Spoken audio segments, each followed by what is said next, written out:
Students. मेरे पिछले video में आप लोगों ने पढ़ा मोशन और इक्वेशन ऑफ मोशन।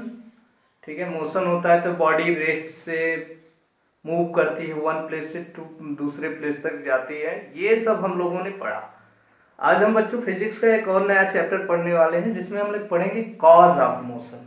ठीक है, जब बॉडी मूव करती है, बॉडी एक प्लेस से दूसरे प्लेस पे जब मूव करती है तो उसका कारण क्या है। तो आज हम लोग पढ़ेंगे cause of motion. Cause of motion बच्चों, किसी भी मोशन का कारण क्या होता है, क्यों बॉडी मूव करती है। जब हम उस पर कोई एक्सटर्नल फोर्स अप्लाई करते हैं, जैसे कोई भी ऑब्जेक्ट रुका हुआ है, जब आप उस पर फोर्स अप्लाई करेंगे, क्या करेंगे, फोर्स अप्लाई करेंगे तो बॉडी मूव करेगी। इसका मतलब मोशन का कॉज क्या होता है, फोर्स होता है। What is the cause of motion, force. तो आज हम लोग पढ़ेंगे फोर्स के बारे में। अभी तक आप लोगों ने फोर्स के बारे में पढ़ा होगा, क्लास 6 to 8 फोर्स के बारे में पढ़ा होगा कि एनी पुल और push is called force. Push करते हैं या पुल करते हैं, इसी को हम लोग फोर्स करते हैं। तो ये एग्जैक्ट डिफिनीशन नहीं है फोर्स की। फोर्स की एग्जैक्ट डिफिनीशन क्या होती है, force is an external effort, जो बाहर से लगाया जाता है, इज एन एक्सटर्नल एफर्ट, और ये होता है in the form of push और पुल। पुश के फॉर्म में या फिर पुल के फॉर्म में, जो हम लोग पढ़ते आए अभी तक, पुश और pull is known as force.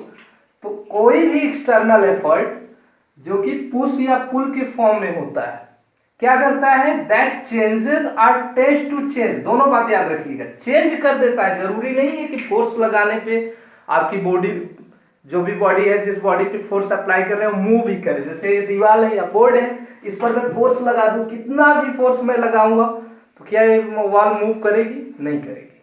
लेकिन हमने फोर्स तो लगाया, फोर्स अप्लाई किया, तो इसीलिए changes are tends to change, या तो चेंज कर देती है या चेंज करने का प्रयास करती है। क्या चेंज करती है, the state. State means body या तो रेस्ट में रहेगी। स्टेट क्या क्या है, स्टेट ऑफ बॉडी क्या होती है, रेस्ट और मोशन। या तो बॉडी रेस्ट में है या फिर मूव कर रही है, रुकी हुई है या फिर मोशन में है। तो ये स्टेट को चेंज करता है। मतलब रेस्ट में अगर बॉडी है तो उसे मूव करा देता है, अगर मूव कर रही है तो उसे रेस्ट में लाने का प्रयास करता है या कर देता है। ठीक है, दोनों बात। चेंज द स्टेट और डायरेक्शन, डायरेक्शन भी चेंज कर देता है। देखो, जब कोई बॉलर क्रिकेट बॉल फेंकता है तो बैट्समैन क्या करता है, फोर्स अप्लाई करता है बॉल पे। बॉल पे क्या करता है, फोर्स अप्लाई करता है, और बॉल पे फोर्स अप्लाई करने के बाद बॉल का डायरेक्शन चेंज कर देता है। ठीक है, जरूरी नहीं है कि मोशन में है तो रेस्ट में ही ला दे। मोशन में है बॉडी तो कंटिन्यूअस उसे मोशन में ही बनाए रखता है फोर्स, लेकिन क्या करता है, डायरेक्शन चेंज कर देता है। तो या तो स्टेट चेंज करेगा या डायरेक्शन और dimension of the body. Dimension means क्या होता है, शेप एंड साइज।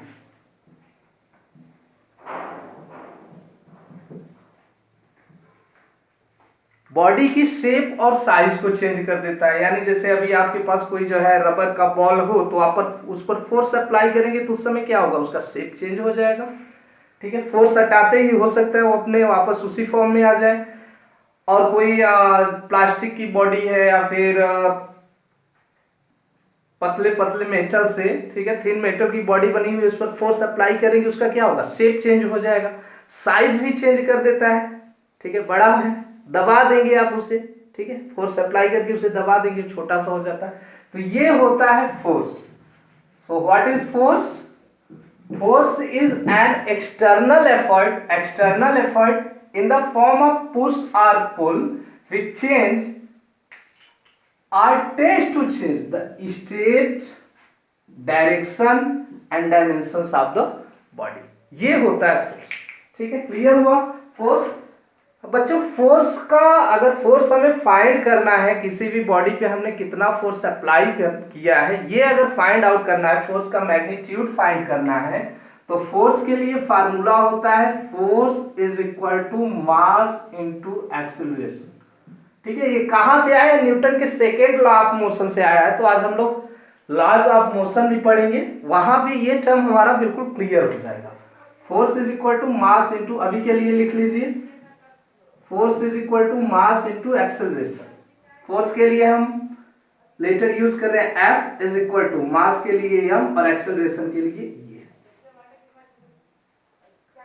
ठीक है, अगर इसे वेक्टर फॉर्म में लिखना होगा तो हम लोग लिख सकते हैं कि vector F is equal to m into vector a, यानी कि फोर्स भी एक वेक्टर क्वांटिटी है, एक्सेलरेशन आप लोग पढ़ चुके हैं वेक्टर क्वांटिटी है, किसी डायरेक्शन में होता है, चेंज इन वेलोसिटी। एक्सेलरेशन क्या है? चेंज इन वेलोसिटी, किसी डायरेक्शन में होता है।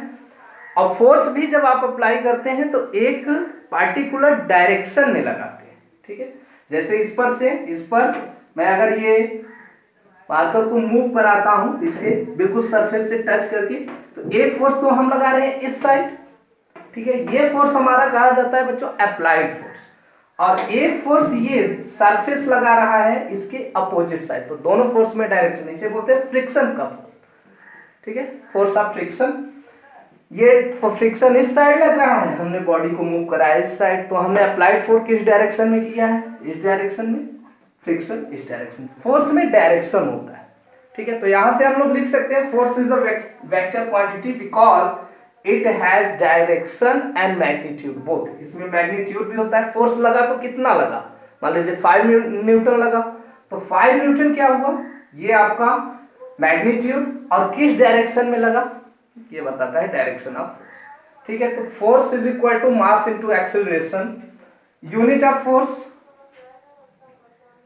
Unit of force is equal to, unit of force होता है बच्चों यूनिट ऑफ मास जो कि क्या है? KG, into unit of acceleration. Acceleration की यूनिट आपको पता है मीटर पर सेकेंड स्क्वायर। इसे हम लोग ऐसे भी लिख सकते हैं KG metre s minus 2, KG metre पर सेकेंड स्क्वायर। और इसके लिए यूनिट यूज किया गया न्यूटन, साइड में हम लोग इसे n लिखते हैं। ठीक है, तो फोर्स का यूनिट क्या है? स्टैंडर्ड यूनिट क्या है? केजी मीटर पर सेकेंड स्क्वायर, या फिर केजी मीटर s माइनस 2 लिखेंगे, ये भी पर सेकेंड स्क्वायर को दिखा रहा है, या फिर होता है न्यूटन। फोर्स की ये यूनिट हो गई।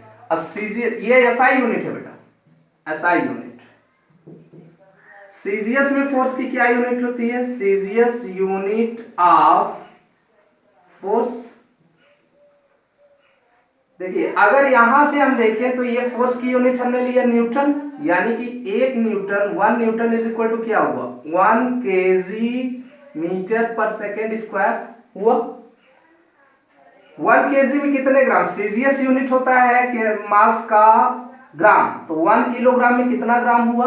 1000 ग्राम। चलिए ठीक है, इनटू मीटर का सीजीएस यूनिट क्या होता है? सेंटीमीटर। तो 1 मीटर में 100 सेंटीमीटर होते हैं, तो ये हो गया हमारा 100 सेंटीमीटर, डिवाइडेड बाय सेकेंड का एसआई यूनिट और सीजीएस यूनिट दोनों सेम होता है, तो ये हम सेकेंड स्क्वायर लिख सकते हैं। अब इन मैग्नीट्यूड का मल्टीप्लाई करें बिना यूनिट के, तो 1000 इंटू 100, ये हो गया हमारे पास 1000 फिर 00 ग्राम सेंटीमीटर पर सेकेंड स्क्वायर। 10 का पावर इसे 5 लिख सकते हैं, 1 के बाद 5 टाइम्स 0 है, तो इसे हम लोग लिख सकते हैं 10 पावर 5 ग्राम सेंटीमीटर पर सेकेंड स्क्वायर। और ग्राम सेंटीमीटर पर सेकेंड स्क्वायर ये है आपका सीजीएस यूनिट ऑफ फोर्स, और इसके लिए एक टर्म यूज किया जाता है बच्चों डाइन। ठीक है, डायन नहीं डाइन, 10 पावर 5 DYNE डाइन। तो क्या हम लिख सकते हैं कि 1 newton is equal to 10 power 5 dyne. ये रिलेशन हो गया एसआई यूनिट और सीजीएस यूनिट ऑफ फोर्स में। 1 newton is equal to 10 power 5 dyne. Note कर लीजिए जल्दी से। नेक्स्ट है बच्चों various type of forces. Force कितने प्रकार की होती है, तो हम लोग पढ़ेंगे various types of force.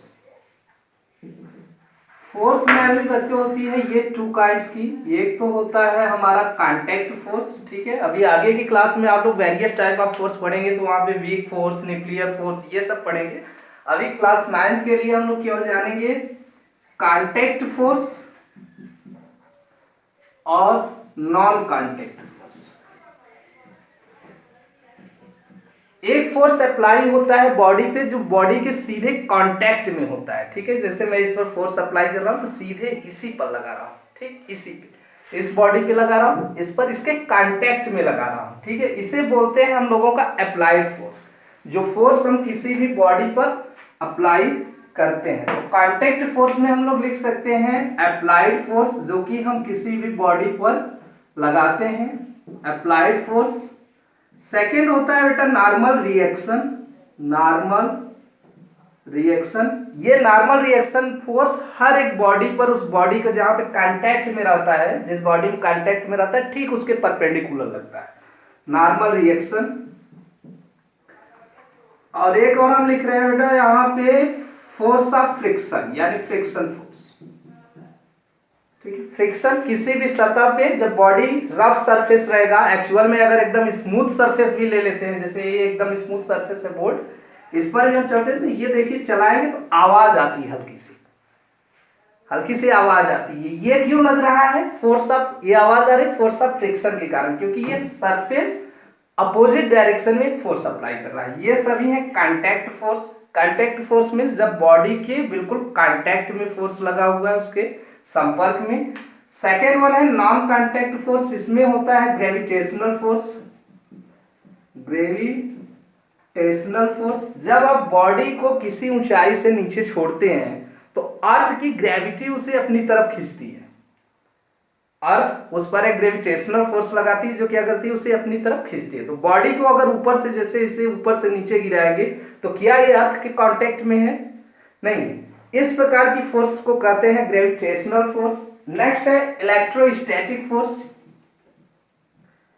Electrostatic force, ये फोर्स होती है जो न्यूक्लियस होते हैं हमारे किसी भी एटम के, ठीक है, उसके अंदर क्या होते हैं आप लोग जानते हैं कि न्यूक्लियस में प्रोटॉन और न्यूट्रॉन होते हैं। प्रोटॉन पॉजिटिव चार्ज होते हैं और न्यूट्रॉन जो है न्यूट्रल होते हैं। तो सभी प्रोटॉन भरे रहते हैं कहाँ पे? न्यूक्लियस में। और हम जानते हैं कि same charges repel each other, एक दूसरे से दूर भागते हैं। अगर सेम चार्ज हो, पॉजिटिव पॉजिटिव अगर आप पास लाएंगे तो एक दूसरे से दूर भागते हैं। तो क्या प्रोटॉन, सभी न्यूक्लियस के सभी प्रोटॉन बाहर निकल जाते हैं? नहीं निकल जाते, ठीक है, नहीं निकलते। उनको ये इलेक्ट्रोस्टैटिक फोर्स क्या करता है? अट्रैक्ट किए रहता है, खींचे रखता है, जिसके कारण जो है न्यूक्लियस के प्रोटॉन नहीं निकलते हैं। थर्ड वन है हमारा magnetic force. Magnetic force, magnetic force आप लोगों ने फील किया हुआ, दो मैग्नेट लेंगे, बिल्कुल पास नहीं करते हैं, थोड़ा सा रह जाता है, फिर भी अचानक एक ऐसा समय आता है जब उसे खींच लेता है, ठीक है। तो यहां पे कौन सा फोर्स लग रहा है? Magnetic force. क्या बॉडी कांटेक्ट में थी, आयरन आपने थोड़ा दूर रखा, मैग्नेट थोड़ा दूर रखा, फिर भी इसने खींच लिया। ये जो फोर्स होता है ये होता है मैग्नेटिक फोर्स। नेक्स्ट, इसी में इन फोर्स को अगर हम जो है कैटेगराइज करें तो ये होता है किसी भी बॉडी पर जो लगने वाला फोर्स होता है, बॉडी कब मूव करती है और कब मूव नहीं करती है, इस पर बेस्ड। तो एक है बैलेंस्ड फोर्स। बैलेंस्ड फोर्स, इसमें होता है बैलेंस्ड फोर्स क्या होता है, जब कोई बॉडी पर आप फोर्स अप्लाई कर रहे हैं, जैसे आप लोगों ने टग ऑफ वार में देखा होगा, रस्सी को खींचते हैं इधर से भी उधर से भी, तो अगर दोनों साइड से फोर्स बराबर लगी हो, इक्वल फोर्स लगी हो, एक इस डायरेक्शन में और दूसरी इस डायरेक्शन में, ये फोर्स जब इक्वल लगी होती है तो बॉडी मूव नहीं करती है, ठीक है। तो बैलेंस्ड फोर्स को हम लिख सकते हैं balanced force do not cause any change of motion. Balanced force do not cause any change in motion.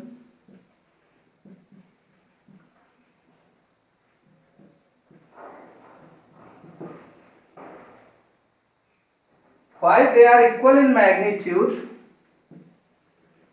They are equal in magnitude, ठीक है, इन अपोजिट डायरेक्शन, ये ध्यान रखिएगा, इन अपोजिट डायरेक्शन।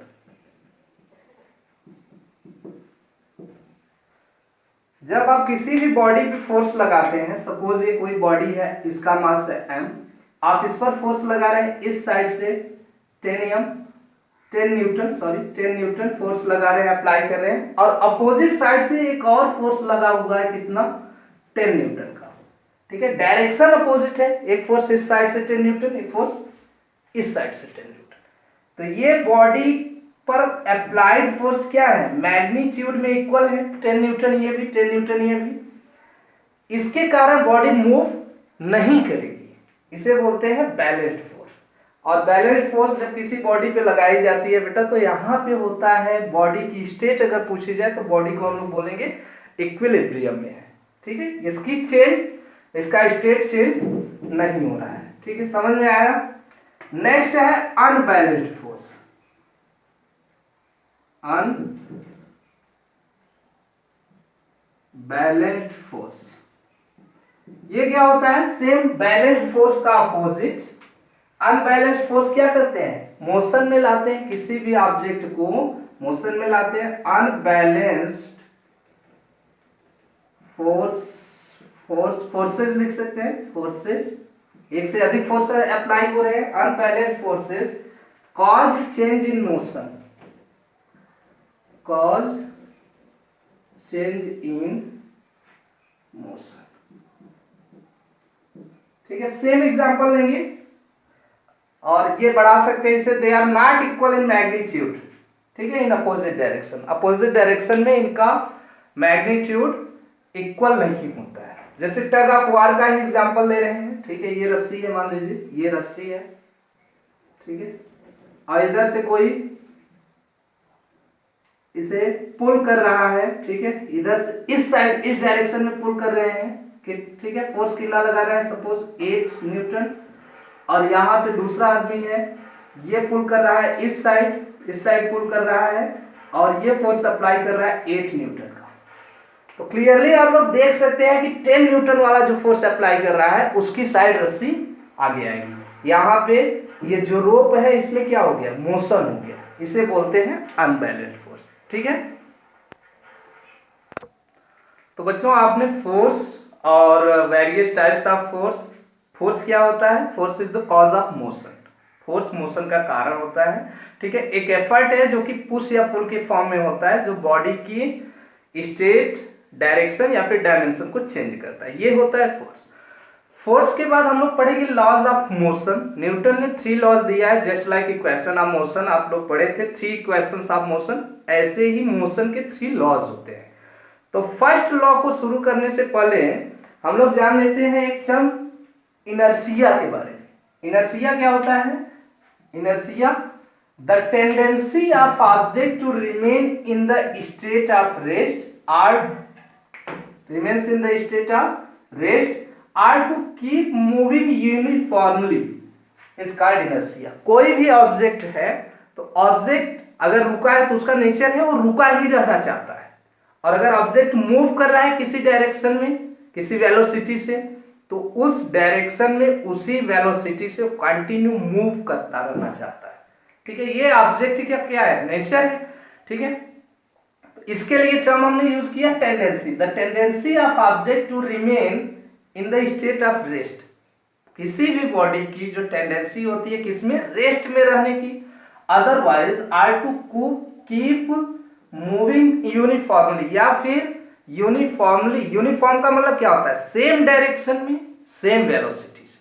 ठीक है, ये है यूनिफॉर्म, हमने मोशन में बताया। ठीक है, जिन लोगों ने नहीं देखा है मोशन, तो मोशन 01, 02, 03 प्रवीण कुमार मिश्रा के नाम से आप सर्च कीजिएगा, आपको मिल जाएगा। ठीक है, ये क्या करता है, इनर्शिया क्या बता रहा है कि the tendency of object to remain in state of rest, body rest में है तो रेस्ट में रहना चाहती है, और बॉडी अगर मूव कर रही है किसी डायरेक्शन में, किसी वेलोसिटी से, एक कांस्टेंट वेलोसिटी से किसी पार्टिकुलर डायरेक्शन में अगर बॉडी मूव कर रही है, तो बॉडी सेम डायरेक्शन में सेम वेलोसिटी से मूव करती रहती है। ये हम लिखे हैं इसी के लिए मूविंग यूनिफॉर्मली। ठीक है, जैसे है वैसे। इस प्रॉपर्टी को बोलते हैं बेटा inertia, inertia of the body. और ये इनर्शिया जो होता है, इनर्शिया 3 टाइप्स का होता है। Inertia is of 3 kinds. पहला तो है inertia of rest, inertia of rest means body rest में है तो रेस्ट में ही रहना चाहती है। सेकेंड है इनर्शिया ऑफ मोशन,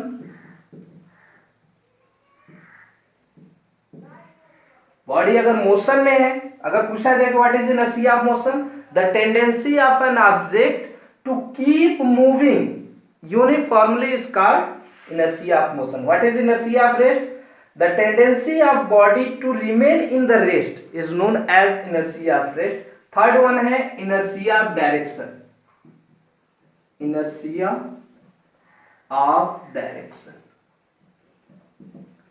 ये आप लोगों ने फील किया होगा बेटा, जब आप लोग कार से जा रहे होते हैं कहीं पे, कार से कहीं पे जा रहे हैं कि यूनिफॉर्म वेलोसिटी से, तो आपकी बॉडी उस समय क्या है, मोशन में है। ठीक है, कार के साथ साथ कार के रिस्पेक्ट में तो जीरो है, लेकिन आपकी बॉडी एक अगर नॉन इनर्शियल फ्रेम से देखा जाए, बाहर से कोई देख रहा है तो आप मोशन में। जब आप मोशन में होते हैं और कहीं पर जो है आपकी कार राइट टर्न लेती है, कार जा रही है और अचानक से राइट टर्न लेती है, तो आप क्या करते हैं, लेफ्ट साइड, आप लेफ्ट साइड गिर जाते हैं। ठीक है, गिर नहीं जाते हैं, बैलेंस करके रखते हैं, तो आप लेफ्ट साइड थोड़ा सा झुक जाते हैं। ऐसा कार राइट टर्न ले रही है, आप लेफ्ट साइड, तो आप लेफ्ट साइड नहीं जा रहे हैं, आप उसी डायरेक्शन में रहना चाहते हैं। ये है डायरेक्शन, इनर्शिया ऑफ डायरेक्शन। आप सेम उसी डायरेक्शन में कंटिन्यू बने रहना चाहते हैं। कार मूव करती है राइट साइड, तो आपको फील होता है कि हम लेफ्ट साइड गिर गए, जबकि आप उसी डायरेक्शन में थे, कार राइट। ये कार पे बैठे आप, कार इधर घूमी, आप इधर ही रहना चाहते, आप इधर ही रहना चाहते। ये है इनर्शिया ऑफ डायरेक्शन। समझ में आया इनर्शिया? तो इनर्शिया पर ही बेस्ड है बच्चों, इनर्शिया पर बेस्ड है फर्स्ट लॉ ऑफ मोशन। हम लोग पढ़ेंगे Newton's first law of motion. क्या कहता है Newton's first law of motion? First law of motion, according to Newton, लिख लीजिएगा आप लोग, according to Newton an object, according to Newton, an object remains in the state of rest, remains in the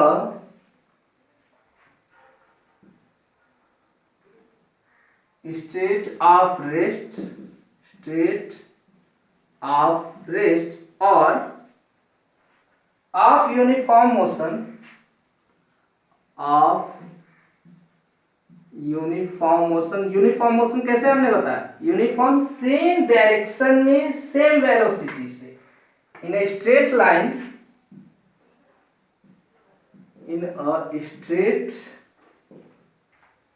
line until, कब तक, until, या इसी के लिए हमने फोर्स बताया। फोर्स देखिए अप्लाई होगा तो उसका जो है ये स्टेट ऑफ रेस्ट या state of uniform motion change हो जाएगा। Until and external unbalanced, external unbalanced force applied on it,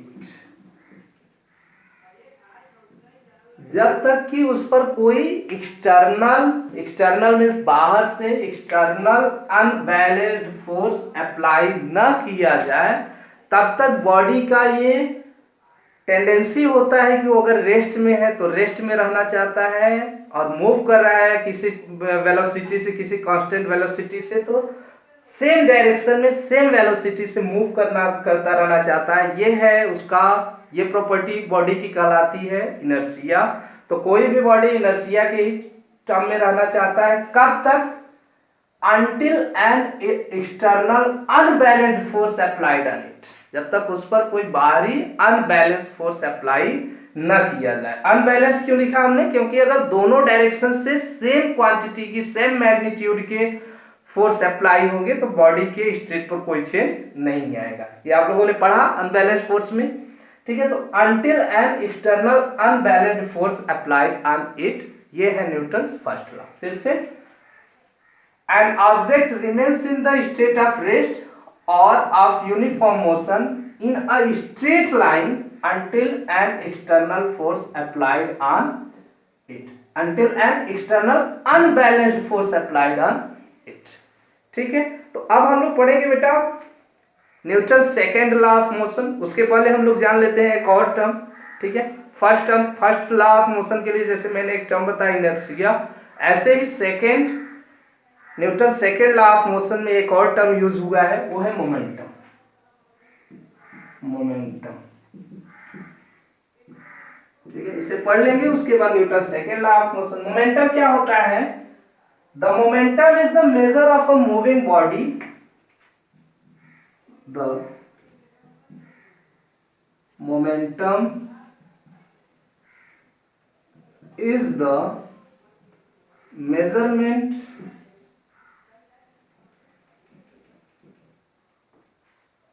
of a moving body which is equal to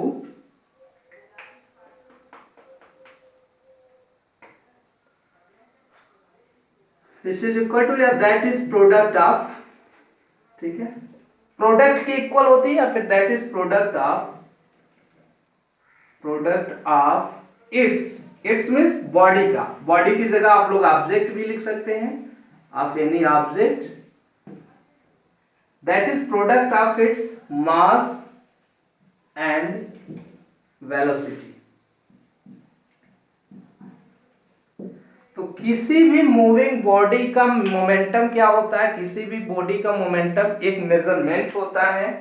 momentum is the measurement of a moving body या फिर measure of a moving body, ऐसा चलिए major लिख लेते हैं, ज्यादा सही रहेगा।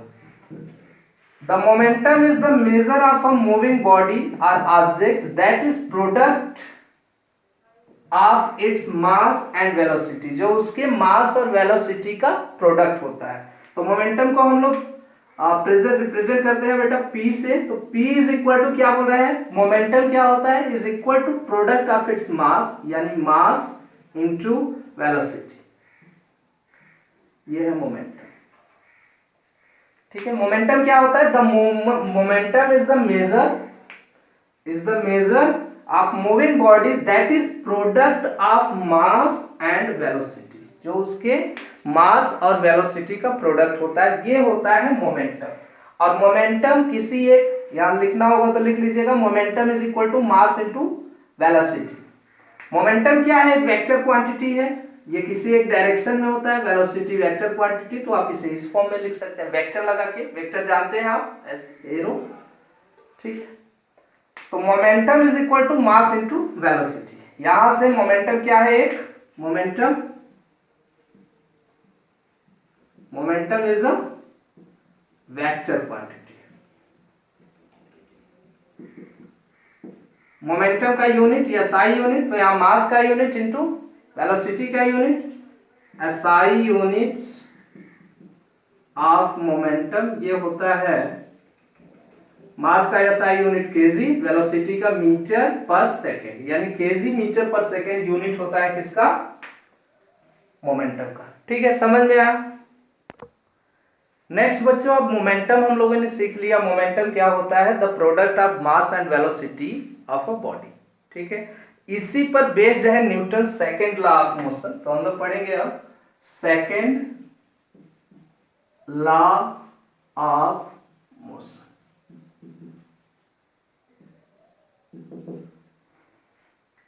सेकेंड लॉ ऑफ मोशन में आप लोगों ने फील किया होगा कि आपने बॉल को फेंक दिया, ठीक है। बॉल को किसी भी वेलोसिटी से फेंक दिया और धीरे धीरे धीरे धीरे बॉल क्या होता है? जाते जाते बॉल आपने फेंका है जमीन पे, ग्राउंड पे, ठीक है। किसी वेलोसिटी से बॉल को आपने फेंक दिया, ये मूव करते हुए ऐसे जा रहा है, ठीक है। धीरे धीरे क्या आता है? एक स्टेट ऐसा आता है जब ये बॉल रुक जाता है। यहाँ पे मोशन में था, एक स्टेट ऐसा आता है जब आपका बॉल रुक जाता है, रेस्ट में आ जाता है। ठीक है, ऐसा क्यों हुआ? क्योंकि इसके मोमेंटम में चेंज हो रहा है। स्टार्टिंग वेलोसिटी उसकी दूसरी थी, मास तो कांस्टेंट है, बॉल जो है उसका मास क्या है? कांस्टेंट। यहां पर भी मास सेम रहेगा, यहां पर भी मास सेम रहेगा, बॉल का मास कांस्टेंट है, लेकिन इसकी वेलोसिटी जो है, वेलोसिटी क्या हो रही है? चेंज हो रही है।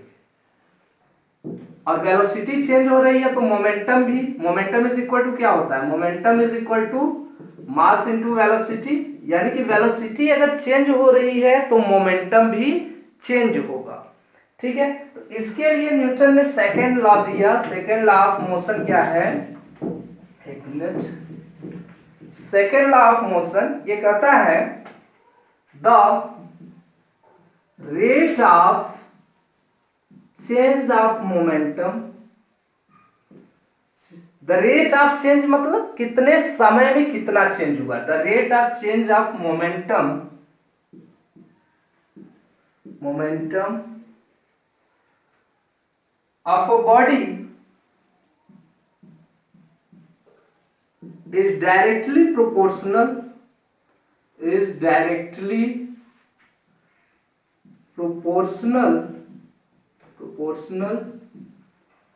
to the external unbalanced force applied on it या on the body, on the rate of change of momentum, जो मोमेंटम के चेंज होने का रेट होता है, मतलब कितने समय में कितना मोमेंटम चेंज हुआ, it is directly proportional to the external unbalanced force applied on it. ये डायरेक्टली क्या होता है? प्रोपोर्शनल होता है किसके? Momentum is directly, rate of change of momentum, momentum नहीं, rate of change of momentum is directly proportional to the external, 1 minute, external, ठीक है, आप लोग स्पेलिंग को थोड़ा सा चेंज कर लेंगे जहां गलत होगा, external unbalanced force applied on it. कितना फोर्स किसी बॉडी पे लगाया गया, ये डायरेक्टली प्रोपोर्शनल होता है किसके? Change, the rate of change of momentum, या हम बोल सकते हैं the rate of change of momentum is directly proportional to the force applied on it, या फिर force is directly proportional to the rate of change of momentum. तो यहां से हमें क्या मिला? Force is equal to, force is directly proportional the rate of change of momentum. Momentum को हम लोग P से डिनोट करते हैं, तो चेंज को हम लोग, थोड़ा सा चेंज हो रहा है या ज्यादा चेंज हो रहा है, जो भी हो रहा है, चेंज को हम लोग डिफाइन करते हैं डेल्टा से। तो हम लोग लिख सकते हैं force is directly proportional to delta P upon delta T, कितने समय में कितना चेंज हुआ, किसमें? मोमेंटम में। ये होता है फोर्स। अब यहाँ पे फोर्स के लिए F is equal to K कोई प्रोपोर्शनली कांस्टेंट मानते हैं, तो चेंज इन मोमेंटम यानी final momentum minus initial momentum. जैसे बॉडी यहाँ पे थी, बॉडी यहाँ पे थी, मूव कर रही थी, इसका मास था m, मूव कर रही थी u वेलोसिटी से, और बाद में ये t सेकेंड के बाद, यहां से यहां तक समय कितना लगा? t सेकेंड के बाद बॉडी यहां पहुंची m, और इसकी वेलोसिटी मान लीजिए हो गई v। स्टार्टिंग में बॉडी मूव कर रही थी u वेलोसिटी से, t सेकेंड के बाद मूव करने लगी v वेलोसिटी से, तो इसका फाइनल मोमेंटम क्या होगा? यहां से फाइनल मोमेंटम क्या हो गया? pf means momentum final. Final momentum क्या हो गया? फाइनल वेलोसिटी इनटू मास यानी mv, और यहां से इनिशियल मोमेंटम इसका pi means initial momentum, pi कितना हो गया? mu। अब चेंज इन मोमेंटम, तो फाइनल कितना है उसमें से इनिशियल माइनस करेंगे तो हमें क्या मिलेगा? Change in momentum. और ये किस में बताना है? The rate of change of momentum. यानी इसकी दर को बोलते हैं। तो यहाँ पे नीचे हम टाइम यहाँ से यहाँ तक पहुंचने में कितना समय लगा, तो अपॉन टी से हम लिख सकते हैं P is equal to K E F, यानी मोमेंटम फाइनल को लिख सकते हैं M V minus P I, initial momentum को क्या लिख सकते हैं एम यू अपॉन टी लिख सकते हैं। ये जो प्रोपोर्शनली कांस्टेंट है ये एक्सपेरिमेंटली सिद्ध हुआ है, experimentally k is equal to 1। Newton ने जब विभिन्न अपने एक्सपेरिमेंट किए तो यहाँ पे इन्होंने देखा प्रोपोर्शनली कांस्टेंट की वैल्यू क्या आ रही है, 1 आ रही है। तो ये 1 आएगा, इसको हटा दे, 1 से किसी भी नंबर में मल्टीप्लाई करेंगे आपका रिजल्ट सेम नंबर आएगा। तो यहाँ 1 से मल्टीप्लाई हो रहा है तो k को हटा दे, तो हमें क्या मिलेगा f is equal to M V minus M U upon T. चलिए इसे हम कंटिन्यू इधर लिख रहे हैं, स्पेस यहाँ कम है। तो यहाँ पे अगर हम यम कॉमन ले ले तो क्या हो जाएगा v minus U upon T, v minus U upon T change in velocity, the rate of change in velocity, ये क्या होता है acceleration. v minus U upon T is equal to a, या फिर आप फर्स्ट इक्वेशन ऑफ मोशन देख लीजिए, v is equal to क्या है u प्लस ए टी, यहां से u इधर भेजिए, v minus U is equal to A T. अब हमें a निकालना है तो t को इधर भेज दीजिए, v minus U upon T is equal to a, हम लिख सकते हैं a is equal to v minus U upon T. Acceleration is equal to change in the rate of change in velocity. तो यहां से हमें मिला यम इनटू इस पूरे टर्म की जगह पे v minus U upon T, इतने पूरे टर्म की जगह पे हम क्या लिख सकते हैं a, तो v is equal F is equal to क्या आया हमारा एम ए, यहां से आया है डिफिनीशन फोर्स का, F is equal to M A. ठीक है, समझ में आया बच्चों, F is equal to M A, ये कहां से निकला सेकेंड लॉ ऑफ मोशन से। अच्छा, इसको हम ऐसे भी लिख सकते हैं, हमारे पास मान लीजिए एक्सेलरेशन नहीं दिया है किसी क्वेश्चन में, इनिशियल वेलोसिटी दिया, फाइनल वेलोसिटी, तो a की वैल्यू हम क्या रख सकते हैं, a की वैल्यू सेम यही m v minus U upon T, m तो है ऑलरेडी, a की जगह v minus U upon T, तो F इज इक्वल टू क्या लिख सकते हैं m v minus U upon T. ठीक है, ये भी फोर्स का एक फार्मूला है, समझ में आया। अगर यहाँ पे second law second equation use करते हैं तो सेकंड इक्वेशन से a की वैल्यू क्या आएगी, 1 minute,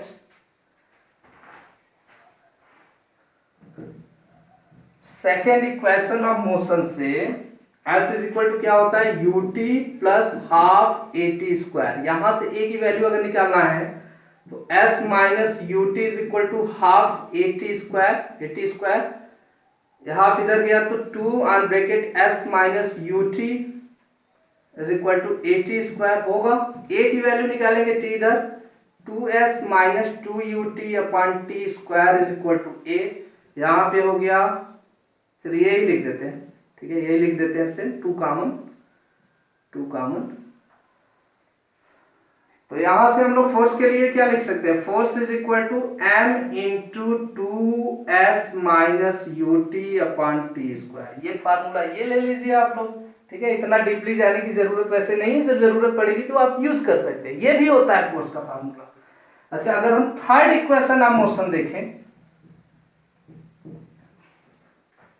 third equation of motion क्या बताता है, v square is equal to U square plus 2as, यहां से v square minus U square is equal to 2as, यानी कि a इज इक्वल टू जब यहां से निकालेंगे तो क्या आएगा v square minus U square upon 2s, तो हम f is equal to ma है, a की जगह पे v square minus U square upon 2s भी लिख सकते हैं। ये फोर्स का फार्मूला यूज कब करेंगे, जब हमें टाइम नहीं दिया रहेगा। देखिए इसमें टाइम की जरूरत नहीं है, एक्सेलरेशन नहीं दिया है और टाइम नहीं दिया, तो ये फार्मूला यूज कर सकते हैं। लर्न आपको करना है F is equal to M a, F is equal to m into a, समझ में आया सेकेंड लॉ ऑफ मोशन। ठीक है, और एग्जाम्पल बच्चों मैं इस वीडियो में नहीं दे रहा, एग्जाम्पल आप अपनी बुक से पढ़ लेंगे। First equation of first law of motion, equation नहीं sorry first law of motion का यूज कैसे, जैसे आप लोगों ने देखा है कि कंबल जब डाले जाते हैं ब्लैंकेट तो उन्हें डंडे से पीटा जाता है, क्यों होता है, कंबल रेस्ट में है, उसमें जो डस्ट पार्टिकल है, धूल के कण, डस्ट पार्टिकल वो भी रेस्ट में है, जब डंडे से पीटेंगे, ठीक है, डंडे से ऐसे मारेंगे, स्टिक से जब मारेंगे, स्ट्राइक करेंगे स्टिक से, तो ये क्या होगा, कंबल के जो पार्टिकल्स हो गए, ब्लैंकेट के पार्टिकल मूव करेंगे और डस्ट पार्टिकल उसी रेस्ट में, tendency of remain rest and in motion, inertia वाला टर्म, वहां से डस्ट पार्टिकल क्या करेंगे, वो अपने उसी रेस्ट में रहना चाहेंगे और कंबल के ब्लैंकेट के पार्टिकल मूव करेंगे तो डस्ट नीचे गिर जाते हैं, ठीक है। ये सब एग्जांपल आप लोग अपनी बुक से देख लीजिएगा, या आप किसी गाड़ी में जा रहे हैं तो अचानक से गाड़ी में जब ब्रेक लगता है तो आप आगे झुक जाते हैं, या फिर बैठे हुए अचानक से गाड़ी चल निकलती है तो आप आगे आते हैं। ये फर्स्ट लॉ ऑफ मोशन का एग्जाम्पल हम बता रहे हैं। ऐसे ही सेकेंड लॉ ऑफ मोशन में भी जब कोई फील्डर होता है क्रिकेट बॉल को कैच करता है तो अपने हाथ को पीछे लाता है, क्यों, क्योंकि वहां भी उसका मोमेंटम बहुत अधिक रहता है, और डायरेक्टली अगर स्ट्राइक करेगा हाथ पे तो चोट लग जाएगी, और ये फोर्स अप्लाई होने पे धीरे धीरे उसका मोमेंटम क्या हुआ, चेंज हुआ, ठीक है, इसलिए वो अपने हाथ को पीछे खींच लेता है। थर्ड वन बच्चों बहुत ही इजी है, आप लोगों का फेवरेट लॉ बन सकता है, ठीक है, इसमें ज्यादा कुछ है नहीं, लेकिन आप लोगों को बहुत काम देगा आगे की क्लासेस में। तो हम लोग अब पढ़ेंगे third law of motion. Third law of motion according to Newton, Newton ने बताया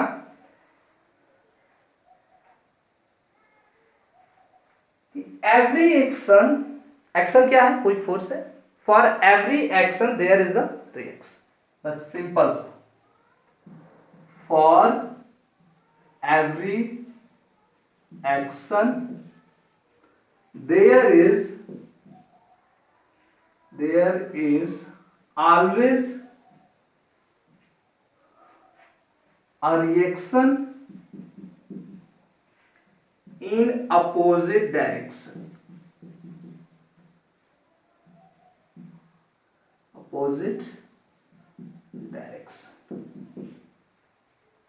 ठीक है। हर एक एक्शन के लिए एक अपोजिट डायरेक्शन में रिएक्शन होता है। जैसे आप फोर्स लगाएंगे किसी भी बॉडी पे 10 न्यूटन, तो बॉडी भी अपोजिट डायरेक्शन में, मतलब आपकी तरफ अपोजिट डायरेक्शन में उतना ही फोर्स लगाएगी।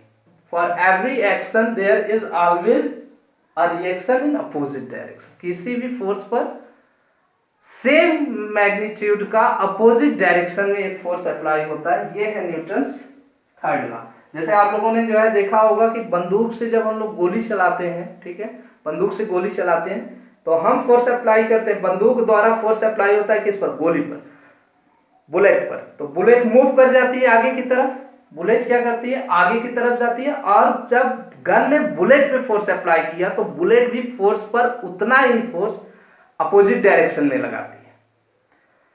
तो चेंज इन मोमेंटम, तो जिस बॉडी का मास अधिक होगा और वेलोसिटी भी अधिक होगी उस पर डिपेंड करता है। अब वेलोसिटी तो बुलेट की बहुत ज्यादा है तो तेजी से निकल जाती है, मास इसका गन का अधिक है और इसे अधिक फोर्स से पीछे भेजना चाहिए था in the respect of bullet, ठीक है। तो ये हमारा हल्का सा हाथ झटके से पीछे आता है। ये है Newton's third law of motion. For every action there is a reaction in the opposite direction, there is an equal reaction in the opposite direction. Equal reaction होता है कहां पे, अपोजिट डायरेक्शन में, ठीक है। समझ में आया ये? आप लोग बोट को ले लीजिए, जब बोट में से उतरते हैं आप लोग, बोट से पानी में, बोट पर से जब उतरते हैं तो आप अपने पैर से क्या करते हैं, बोट को पीछे धक्का देते हैं और बोट आपको आगे धक्का दे देती है। अब बाहर आते हैं, आप लोगों ने देखा है जब आप लोग बोट से उतरते हैं तो बोट हल्का सा पीछे जाती है। ये है एक्शन रिएक्शन। नेक्स्ट बच्चों आपके चैप्टर का टॉपिक जो है वो है law of conservation, law of conservation of momentum. Law of conservation of momentum क्या कहता है कि जब दो बॉडी मूवमेंट में हो और दोनों बॉडी एक दूसरे को कोलाइड करती, मतलब एक दूसरे से टकराती है, तो कोलिजन के पहले का मोमेंटम और कोलिजन के बाद का मोमेंटम ये इक्वल होता है। मतलब मोमेंटम, टोटल मोमेंटम किसी भी सिस्टम का क्या होता है, कंजर्व्ड होता है, ठीक है। During any collision of during any collision the total momentum before collision, ध्यान दीजिएगा, total momentum before collision is equal to the total momentum after collision. Collision के पहले और कोलिजन के बाद का जो मोमेंटम होता है ये इक्वल होता है। ठीक है, चलिए देख लेते हैं। यहां पे है, मान लीजिए कोई मास m1 और ये u1 वेलोसिटी से आगे जा रहा है। ठीक है, इसके आगे है कोई मास m2 और ये u2 वेलोसिटी से आगे जा रहा है। मान लीजिए मास है, दो मास है, दो बॉडी है, एक का मास है m1, दूसरे का m2। पहला u1 velocity, initial velocity u हमने लिया, तो u1 वेलोसिटी से और सेकेंड वाला u2 वेलोसिटी से आगे बढ़ रहा है। कोलिजन कब होगा? ठीक है, सोचो कोलिजन कब होगा? अगर इसकी वेलोसिटी इससे ज्यादा होगी। आप दौड़ रहे हैं, दौड़ के जा रहे हैं और आपके पीछे आपका फ्रेंड आ रहा है, तो आपका फ्रेंड आपको क्रॉस कब करेगा या आपको टक्कर कब मारेगा, ये डिपेंड करता है कि आपके फ्रेंड की वेलोसिटी आपसे अधिक होगी। तभी आप दौड़ रहे हैं, पीछे से वो आ रहा है, तो अगर उसकी वेलोसिटी कम है तो आपके डिस्टेंस क्या होगा? बढ़ता जाएगा। ऐसे ही मास m1 m2 से कब टकराएगा? कोलिजन कब होगा? when u1 is greater than u2, जब वेलोसिटी पहले मास की दूसरे वेलोसिटी से अधिक होगी। ठीक है, तो यहां पे मान लेते हैं हम लोग, यहां पे मान लेते हैं दोनों में क्या हुआ? कोलिजन हुआ, टक्कर। यहाँ पे बॉडी ऐसे नहीं, नीचे दिखा दे रहे हैं। ठीक है, यहाँ पे टक्कर हो रहा है, मान लीजिए ये m1 है और ये m2, ये दोनों में कोलिजन हुआ। ठीक है, कोलिजन के बाद इन दोनों की वेलोसिटी में क्या होगा? चेंज होगा। यहाँ पे देखिए फोर्स अप्लाई हो गया, m1 ने फोर्स अप्लाई किया किस पे? m2 पे। m2 ने फोर्स अप्लाई किस पर किया? m1 पे। तो जब फोर्स अप्लाई होता है तो वहां पे क्या होता है? मोमेंटम में चेंजिंग आती है। ठीक है, उनकी वेलोसिटी भी चेंज होती है, वेलोसिटी चेंज होती है यानी कि मोमेंटम चेंज होता है। तो मान लेते हैं कि टक्कर के बाद मास m1 की वेलोसिटी हो गई v1 और मास m2 की वेलोसिटी हो गई v2। According to the law of conservation of momentum क्या कर रहा है? Total momentum before collision, total momentum यहां हम क्या लिख सकते हैं? pi is equal to total momentum after collision यानी pf। Momentum initial is equal to क्या होगा? Momentum final. मोमेंटम इनिशियल, तो इनिशियल मोमेंटम दोनों बॉडी का, इसका m1 u1, momentum is equal to क्या होता है? मास इनटू वेलोसिटी, मास है m1 वेलोसिटी u1, तो m1 u1 प्लस इसका m2 u2 is equal to होता है किसके? मोमेंटम आफ्टर कोलिजन यानी m1 v1 plus m2 v2। ये कहता है law of conservation of momentum. क्या कहता है? Law of conservation of momentum. The total momentum before collision, the total momentum before collision is equal to the momentum, total momentum after collision. ये law of conservation of momentum. चलिए इसको prove करते हैं कि ये कैसे होता है ये इक्वल। ठीक है, फिगर सेम हम रखते हैं, सीरियस कर दे, नोट कर लीजिए जल्दी से, सीरियस कर दीजिए, यही प्रूफ कर रहे हैं।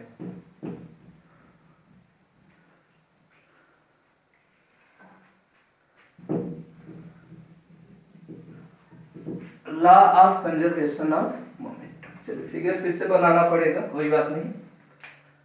मान लीजिए ये मास है m1, इसकी वेलोसिटी u1, मास m2 वेलोसिटी u2, यहाँ कोलिजन हुआ, टक्कर, टक्कर के बाद मास m1 की वेलोसिटी v1 और m2 की वेलोसिटी v2। तो according to the third law of motion, Newton का थर्ड लॉ ऑफ मोशन क्या है? Every action has a reaction. यानी ये बॉडी m1 बॉडी m2 पे जो फोर्स अप्लाई करेगी, यहां पे फोर्स अप्लाई होगा जब दोनों में टक्कर होगा, ये जितना फोर्स अप्लाई करेगी F1 मान लेते हैं, उतना ही m2 इस पर फोर्स अप्लाई करेगा। और कहां? अपोजिट डायरेक्शन में, मींस माइनस F2। ये क्या है? Newton's third law of motion, तो हम लोग लिख सकते हैं by third law of motion we have, by third law of motion F1 is equal to minus F2। कोई बॉडी किसी दूसरी बॉडी पे जब फोर्स अप्लाई करती है तो दूसरा बॉडी उतना ही फोर्स पहली बॉडी पे अपोजिट डायरेक्शन में अप्लाई करती है, तो F1 is equal to minus F2 लिख सकते हैं। और ये F1 क्या है, ये फोर्स लगा रहा है m1 मास किस पे, m2 पे। F2 क्या है, m2 लगा रहा है F1 पे। तो second equation of motion, second law of motion से, इक्वेशन नहीं sorry, second law of motion से आपको पता है F इज इक्वल टू क्या होता है, ma होता है। F is equal to ma, यानी F1 किस पर लगा रहा है, F1 फोर्स किस पर लग रहा है, मास m2 पे।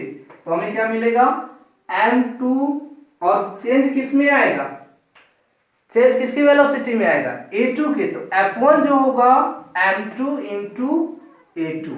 F1 ऐसे देख लीजिए, F1 क्या है, force applied by mass m1, m1 लगा रहा है फोर्स F1, किस पर लगा रहा है, m2 पे। तो इसका जो मैग्नीट्यूड होगा किसके इक्वल होगा, m2 के मास और उसके एक्सेलरेशन के प्रोडक्ट के इक्वल। तो वो m1 into a2 is equal to, F2 किस पर फोर्स अप्लाई करेगा, a2, और F2 ये m2 फोर्स अप्लाई कर रहा है किस पर, m1 पे। ये m1, ये m2, m1 F1 पे m2 पे लगा रहा है F1, और m2 m1 पे लगा रहा है F2, यानी कि F2 की वैल्यू क्या होगी, माइनस m1 a1। क्लियर हुआ यहाँ, ये क्लियर है बच्चों। फिर से देख लीजिए, थर्ड लॉ ऑफ मोशन कहता है कि every action has a reaction, मतलब जितना फोर्स हम किसी बॉडी पे अप्लाई कर रहे हैं तो उतना ही बॉडी हमारे ऊपर भी फोर्स अप्लाई करेगा। अब यहाँ जब टक्कर होती है m1 और m2 की, तो m1 फोर्स किस पर लगाएगा, m2 पे, इसे मान लेते हैं F1। m2 फोर्स किससे लगाएगा, अपोजिट डायरेक्शन में, F2 इस पर, और ये निगेटिव होगा, अपोजिट डायरेक्शन मतलब निगेटिव, ठीक है। यहां पे F1 की वैल्यू निकालनी होगी, तो F1 लग किस पे रहा है, m2 पे। F1 की वैल्यू क्या होगी, m2 इंटू a2, और F2 किस पर लग रहा है, m1 पे। तो F2 क्या हो जाएगा, m1 इंटू a1 होगा। नेगेटिव है तो हम लोग यहाँ नेगेटिव लिखेंगे, अपोजिट डायरेक्शन में, इसलिए माइनस का साइन आ जाएगा, ठीक है। इतना समझ में आया। चलिए नेक्स्ट, एक्सेलरेशन का फार्मूला आप लोगों को पता है, acceleration is equal to change in velocity upon time, या फिर फर्स्ट इक्वेशन आप मोशन यूज कर लीजिए, from first equation of motion we have a is equal to v minus U upon T, होता है एक्चुअल में है v is equal to u plus a t। तो यहां से u इधर आया, v minus U is equal to a t, t यहां से इधर आया, तो v minus U upon T is equal to a। a की जगह पे हम क्या लिखेंगे, v minus U upon T, ठीक है।